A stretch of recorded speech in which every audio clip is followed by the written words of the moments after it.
साथियों, कैसे हो? उम्मीद है स्वस्थ होगे, व्यस्त होगे, ज़बरदस्त। तो साथियों, आज हम बात करने वाले हैं छत्तीसगढ़ बीएड जो अभ्यर्थी हैं जो 11 अगस्त 2023 के बाद नियुक्त हुए हैं, उनके भविष्य पर, उनकी नियुक्ति पर बात करने वाले हैं।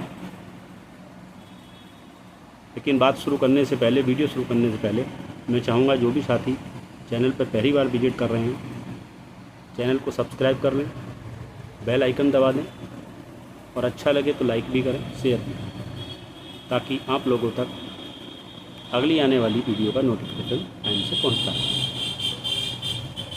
तो साथियों, हम बात कर रहे हैं छत्तीसगढ़ वाले जो बीएड नियुक्तिधारी हैं, वो एसएलपी लेकर के सुप्रीम कोर्ट पहुंच गए हैं। हालांकि समझ नहीं आता कि बीएड के जो नियुक्तिधारी लोग हैं उनको समझना चाहिए कि जब 11 अगस्त 2023 को माननीय सुप्रीम कोर्ट ने कह दिया है, ऑर्डर दे दिया है कि भाई जो भी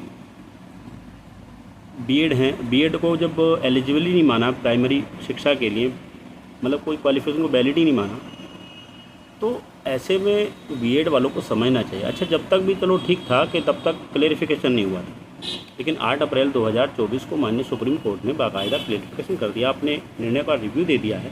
और रिव्यू में साफ उन्होंने कह दिया कि 11 अगस्त के बाद होने वाली 11 अगस्त 2023 यानी जो हमारा निर्णय आया वो प्रोस्पेक्टिव लागू होगा।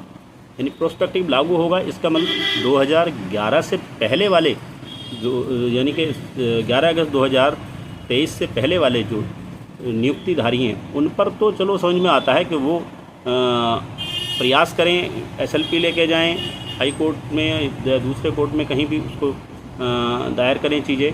लेकिन जो लोग 11 अगस्त 2023 के बाद नियुक्त हुए हैं, छत्तीसगढ़ की जो नियुक्तियां हुई हैं वो 11 अगस्त 2023 के बाद हुई, तो जाहिर सी बात है वैसे ही वो तो अवैध हैं, जिसको देखते हुए उसी आलोक में, उसी निर्णय के सुप्रीम कोर्ट के आलोक में जो है छत्तीसगढ़ हाई कोर्ट ने राज्य सरकार को आदेश दिया है कि भाई इनको जो बीएड नियुक्तियाँ आपने की हैं उनको बाहर कीजिए और उनकी जगह जो है, उनके स्थान पर जो है आप डीएलएड वालों को नियुक्त कीजिए।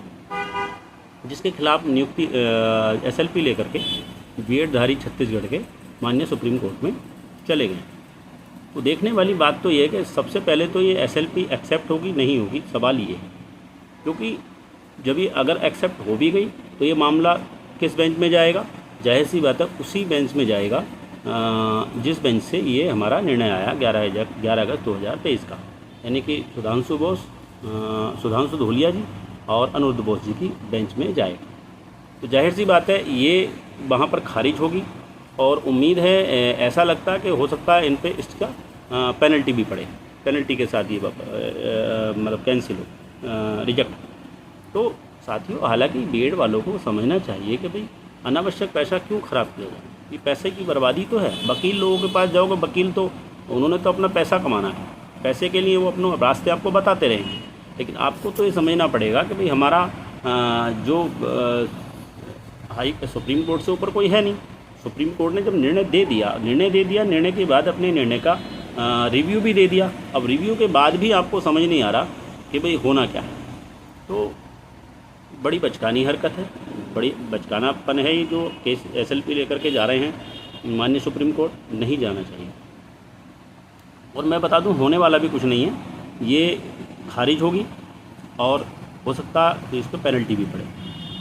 तो साथियों, माननीय सुप्रीम कोर्ट ने जब कह दिया कि 8 अप्रैल के बाद अपने केस को, अपने निर्णय को रिव्यू भी कर दिया, तो अब रिव्यू भी नहीं करा सकते आप भाई। रिव्यू ऑल ओवर इंडिया के लिए उन्होंने रिव्यू कर दिया, ऑल ओवर इंडिया लागू होगा रिव्यू भी। तो जो आप तो उस श्रेणी में आते ही नहीं हो भाई। उन्होंने 8 अप्रैल को रिव्यू में कह दिया कि ये प्रोस्पेक्टिव लागू होगा, 11 अगस्त के पहले होने वाली नियुक्तियों को हम सेव कर रहे हैं। उसमें भी उन्होंने कंडीशन रख दी कि जो भर्तियां सब्जेक्ट टू आउटकम रही हैं, यानी सुप्रीम कोर्ट ने अपने जो ये जिस देवेश शर्मा जी वाला जो केस था, उसमें जो है उन्होंने सारी जो जितनी भी स्टेट्स में भर्तियाँ उस समय ऑन गोइंग थी उनको सबको आउटकम कर लिया था, यानी अपने निर्णय के अधीन कर लिया था बीएड की सारी नियुक्तियों को। तो जाहिर सी बात है वहाँ पर जितनी भी भर्तियाँ सब्जेक्ट टू आउटकम थी, तो उनमें तो बीएड सुरक्षित है ही नहीं, साफ कह दिया उन्होंने। लेकिन जो भर्तियां आउटकम सब्जेक्ट टू आउटकम नहीं थी, यानी नेट बेदार भर्तियाँ थीं, उन पर तो चलो समझ में आता कि वो नियुक्तियाँ होंगी, बीएड वाले वहाँ सुरक्षित हैं। लेकिन अन्यथा बीएड वालों को ज़्यादा हाथ पैर मारने की ज़रूरत नहीं है। अनावश्यक जितना हाथ पैर उधर मार रहे हैं वो अपने आगे चीज़ों पर ध्यान दें, अपने पैसे की बर्बादी ना करें। क्योंकि वकील लोगों का क्या, जो एडवोकेट्स होते हैं वो उनके पास जाओगे तो वो कुछ ना कुछ आपको बताएंगे, होगा कुछ नहीं, केवल जाओगे याचिका खारिज हो जाएगी, पैसा आपका बर्बाद होगा। तो साथियों, मैं तो यही चाहूँगा कि छत्तीसगढ़ के जो साथी हैं वो अनावश्यक ही जा रहे हैं सुप्रीम कोर्ट, कुछ होने वाला नहीं है। बाकी देखते हैं आगे होता क्या है। जहाँ तक तथ्य और जो पीछे की चीज़ें हमने देखी हैं, जो सामने दिख रहा है, जो स्पष्ट नज़र आ रहा है, वह यही है कि होने वाला कुछ नहीं है।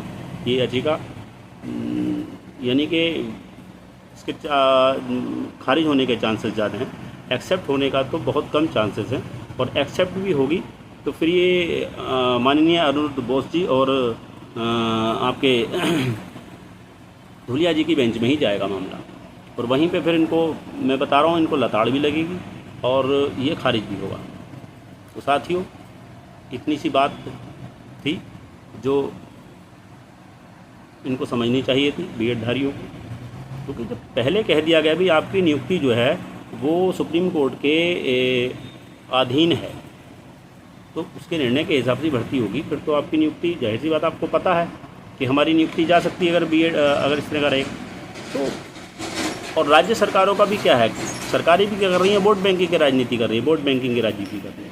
वो कह रही हैं हम तो आपके साथ हैं, हम तो आपके साथ हैं। तो जाहिर सी बात है, ये गवर्नमेंट भी जो सरकारें हैं वो भी उलझा के रखती हैं अभ्यर्थियों को नौकरियों के नाम पे। तो इन चीज़ों को समझना पड़ेगा और अपने पैसे की बर्बादी को रोकना पड़ेगा। तो इसी के साथ अपनी बात को समाप्त करता हूँ। और साथियों, फिर एक बार, वीडियो अच्छी लगे तो लाइक करें, शेयर करें, सब्सक्राइब करें। इसी के साथ नमस्कार, धन्यवाद।